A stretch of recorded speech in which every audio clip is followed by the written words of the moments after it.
Oke, assalamualaikum warahmatullahi wabarakatuh. Alhamdulillahirrabbilalamin. Kita bertemu kembali di dalam pembelajaran KD Busana Muslim dan menutup aurat. Ya, semoga harapannya nanti setelah pembelajaran ini anak-anak mampu menerapkan apa yang dipelajarinya dalam kehidupan sehari-hari sehingga tujuan dari pembelajaran ini benar-benar tercapai, terwujud dalam implementasi kehidupan sehari-hari, dalam kehidupan yang nyata.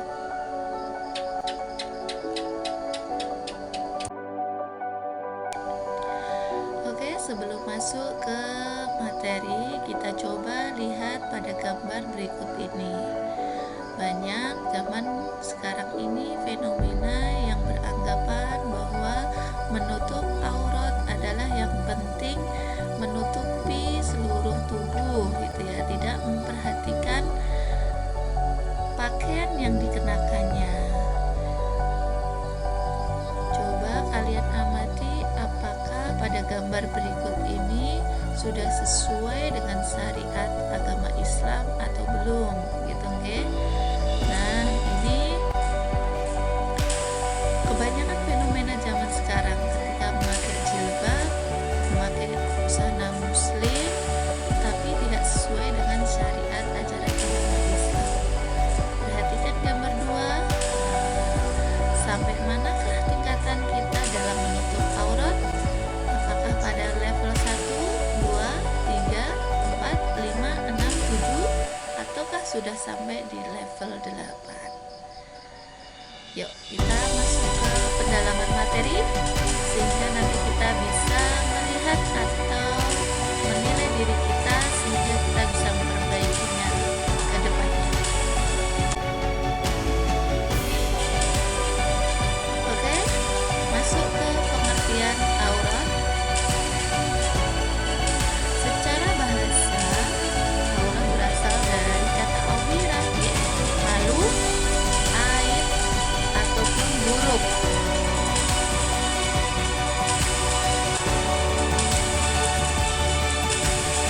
Maka sesuatu yang memalukan, yang itu merupakan keburukan harus ditutup begitu ya. Nah, yang secara istilah adalah batas minimal bagian tubuh seseorang yang harus ditutupi karena perintah Allah. Ini batas minimalnya. Berarti semuanya harus mengikuti aturan Allah karena ini adalah perintah. Nah, makna jilbab dan busana muslim. Jilbab adalah suatu kain yang longgar yang berfungsi menutup aurat seorang perempuan dari bagian kepala hingga menutupi dada dan pantatnya, kan begitu ya. Jadi jilbab itu bukan hanya menutupi kepalanya saja, tetapi menutupi dada hingga pantatnya.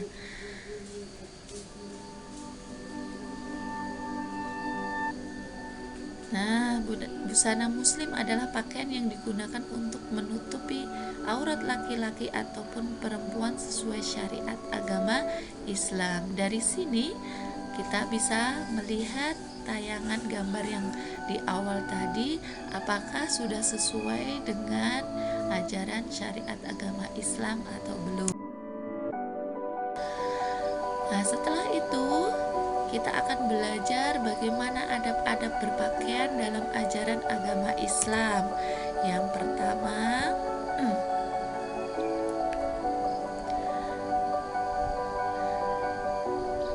nah jelas ya, kita memakai dimulai dari bagian kanan dan sebaliknya. Maksudnya apa? Ketika kita melepas, kita diawali dari bagian kiri. Nah, ini Rasulullah pernah bersabda, menyukai memulai dengan yang kanan dalam segala urusan, dalam hal memakai sandal, bersisir, ataupun bersuci. Kemudian adab yang kedua adalah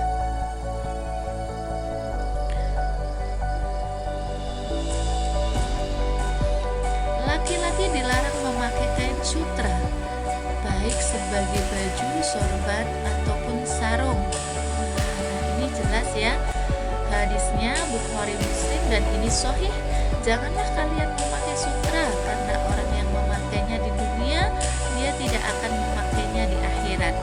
Nah, ini bagi laki-laki yang mampu menghindarinya di dunia, insya Allah gitu ya, besok di surga dia akan dikenakan kain sutra yang suci, yang bersih, yang belum pernah ada di dunia ini. Kemudian hadis yang selanjutnya, haram memakai sutra dan emas bagi kaum laki-laki dari umatku dan dihalalkan bagi perempuan. Nah, ternyata kalau sutra ini adalah diperbolehkan perempuan. Kemudian yang selanjutnya, adab dalam berpakaian adalah bolehkah seorang laki-laki memakai cincin emas? Bagi kalian yang memiliki cincin emas gitu ya, lebih baik dikasihkan oleh saudaranya yang putri, adiknya, kakaknya, karena laki-laki tidak boleh memakai cincin emas. Ini sabda Rasulullah, ketika melihat cincin pada tangan laki-laki lalu beliau merenggutnya dan melemparkannya. Seraya bersabda, sengaja salah seorang di antara kamu memegang bara api lalu meletakkannya di tangannya. Lalu dikatakan pada laki-laki itu setelah Rasul pergi, ambillah cincinmu, manfaatkan cincin itu. Orang itu menjawab, tidak, demi Allah aku tidak akan mengambilnya selamanya, sedang Rasul telah membuangnya. Nah, ini berisi larangan jelas pakai cincin emas. Kemudian adab berpakaian yang selanjutnya adalah bagi perempuan hendaknya memanjangkan baju sampai menutupi mata kaki serta menutup leher dan dadanya dengan kerudung. Nah, jadi kerudung itu harus menutupi dadanya gitu ya. Ketika memakai kerudung kemudian telinganya diperlihatkan karena antingnya yang bagus, atau kemudian lehernya diperlihatkan, nah itu berarti belum sesuai sama Islam.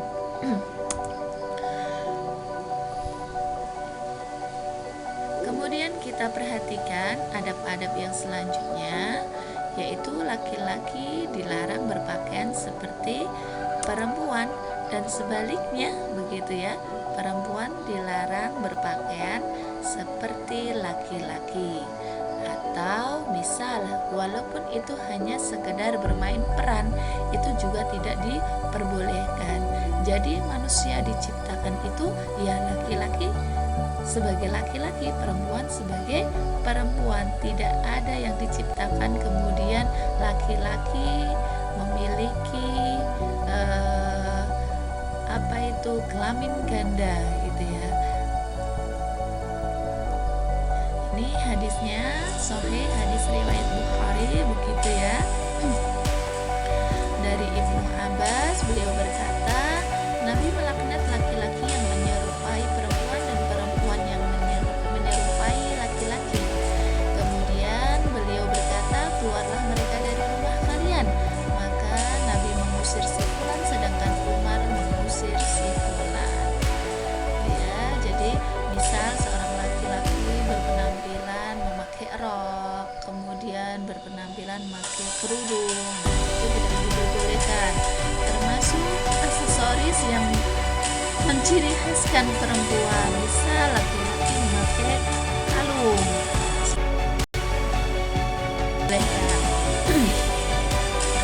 Kemudian kita masuk yang berikutnya, yaitu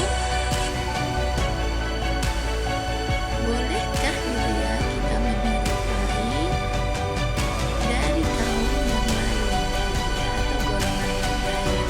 Misal kita dalam Islam kemudian memakai pakaian atau aksesoris yang kemudian itu menjadi tanda dari agama lain. Itu tidak diperbolehkan.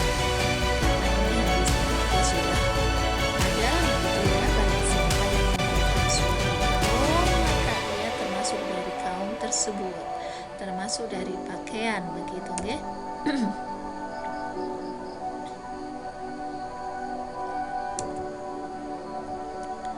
Nah, kita tidak boleh menyerupai dari agama lain.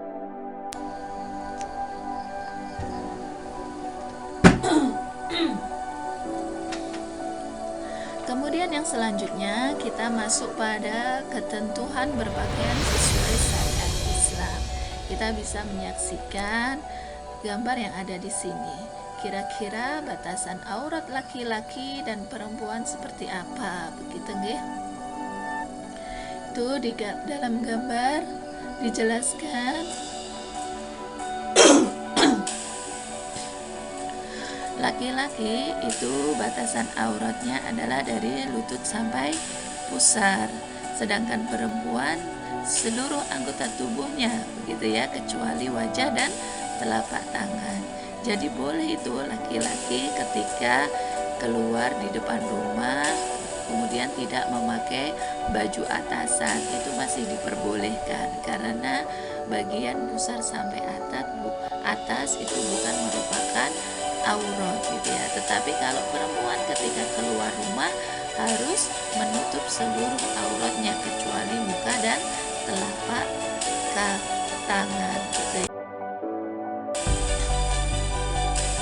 Nah, ini dalilnya sangat jelas dan ini langsung perintah dari Allah gitu ya. Tidak hanya hadis Nabi begitu ya. Jadi langsung dari perintah Allah gitu ya. Surat Al-Ahzab 59 gitu ya. Hendaklah mereka menjulurkan jilbabnya ke seluruh tubuh mereka, yang kemudian itu supaya mereka lebih mudah dikenal. Karena itu mereka tidak diganggu, dan Allah adalah Maha Pengampun lagi Maha Penyayang. Jadi ini langsung perintah Allah sendiri. Kemudian di sini juga dijelaskan dalam surat An-Nur 31, dan katakanlah kepada para perempuan yang beriman agar mereka menjaga pandangannya dan memelihara kemaluannya, dan janganlah menampakkan perhiasannya atau auratnya kecuali yang biasa terlihat, dan hendaklah mereka menutup kain kerudung kedua.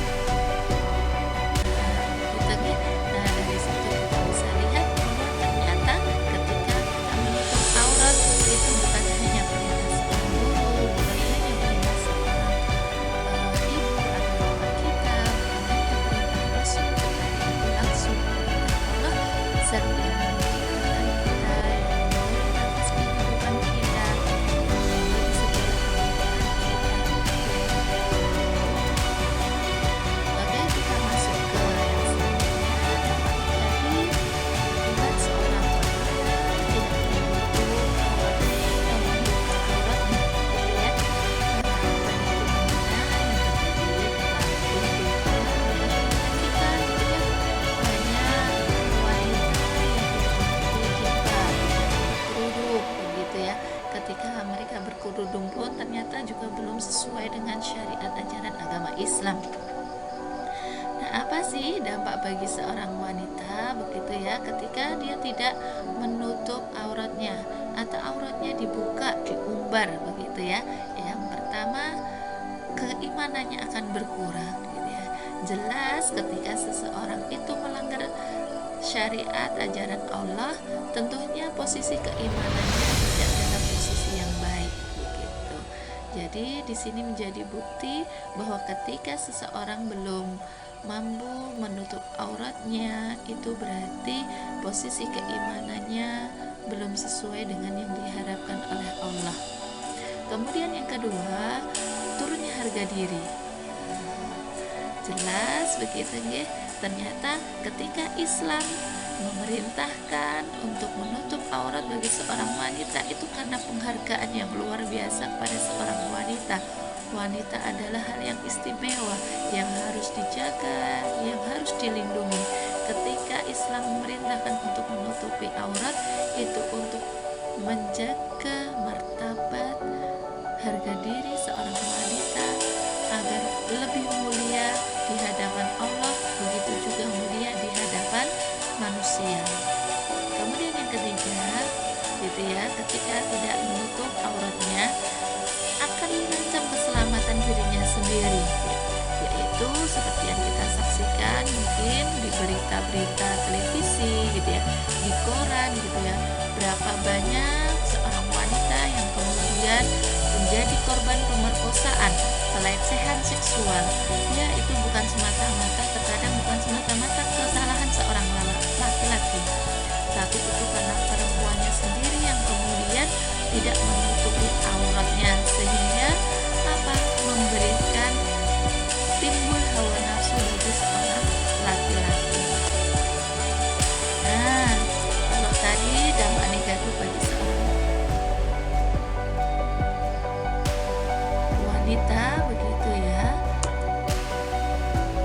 Sekarang kita masuk ke dampak negatif bagi seorang laki-laki begitu ya, yaitu akan menurunkan keimanan bagi laki-laki karena tidak mampu menahan hawa nafsu. Bagi seorang laki-laki yang tadinya keluar rumah niatnya baik, misalkan ingin kerja, ingin menuntut ilmu, kemudian di tengah jalan dia seorang wanita yang kemudian tidak menutup auratnya dengan sempurna begitu, kemudian matanya melihat, ini akan berakibat walaupun tadinya tidak sengaja begitu ya, itu akan menimbulkan hawa nafsu bagi seorang laki-laki yang meninggalkan aurat yang tidak semestinya. Kemudian yang kedua,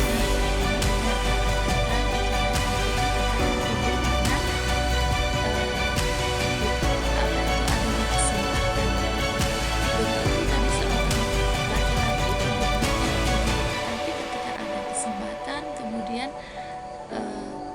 tim.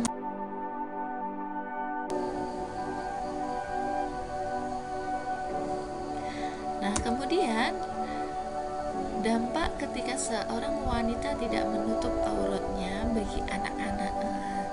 Kok anak-anak juga bisa ya terkena dampaknya gitu ya?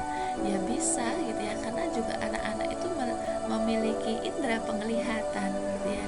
Ketika ini menjadi fenomena yang setiap hari dilihat anak begitu, maka ini akan merusak akhlak anak begitu ya, merusak akhlak anak, sehingga apa, anak beranggapan hal seperti itu diperbolehkan gitu ya.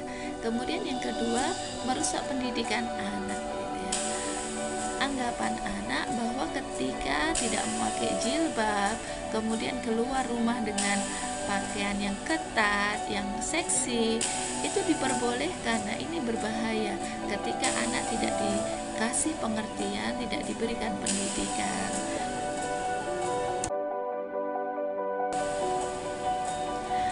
Dampak yang selanjutnya yaitu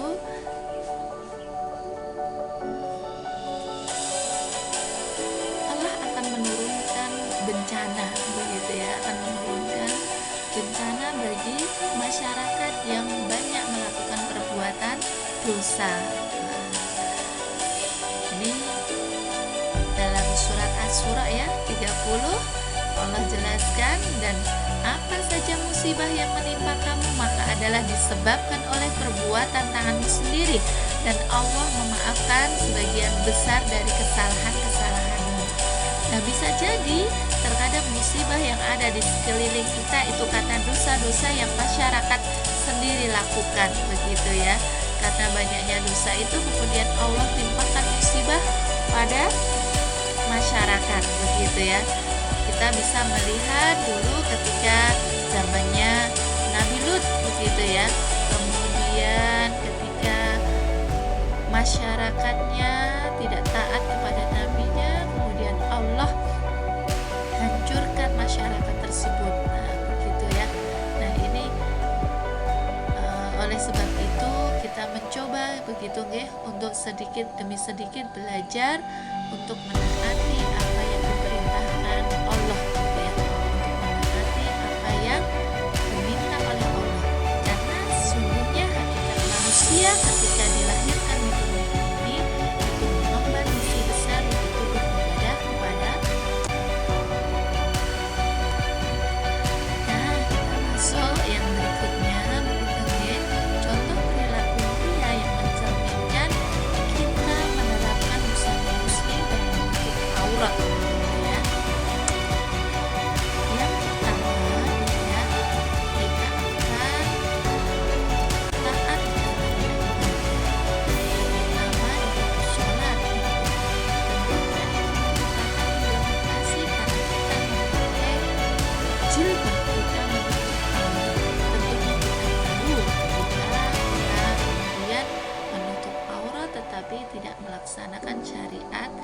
ajaran agama Islam.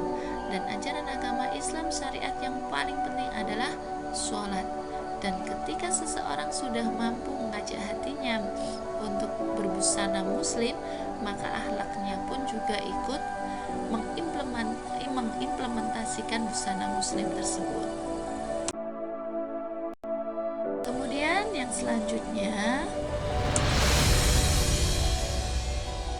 contoh perilaku kedua gitu ya.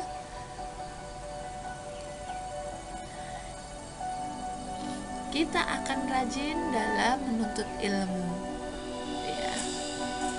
Karena ketika seseorang itu sudah bisa mengajak dirinya, hatinya gitu ya untuk berbusana muslim, menutup aurat, maka seseorang itu di dalam hatinya akan timbul rasa haus akan ilmu begitu ya. Ilmu untuk memperbaiki diri lebih baik gitu ya. Ilmunya lebih mulia di hadapan Allah begitu.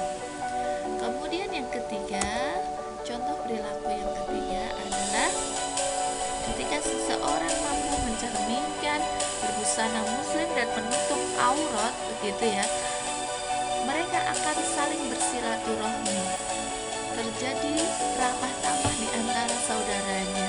Betapa banyak ketika seseorang itu bukan menjadi ahli keluarganya, bukan dari golongan keluarganya, bukan dari golongan nasabnya, tetapi karena akidah yang sama begitu ya, kemudian seorang itu lebih akrab, lebih menjadi keluarga. Nah, itulah tadi sedikit dari beberapa materi yang kita sampaikan melalui media pembelajaran ini. Harapannya nanti peserta didik begitu ya akan mampu menerapkan busana muslim dalam kehidupan sehari-harinya dan mampu menerapkan akhlak mulia yang mencerminkan penerapan dalam implementasi berbusana muslim sesuai dengan syariat ajaran agama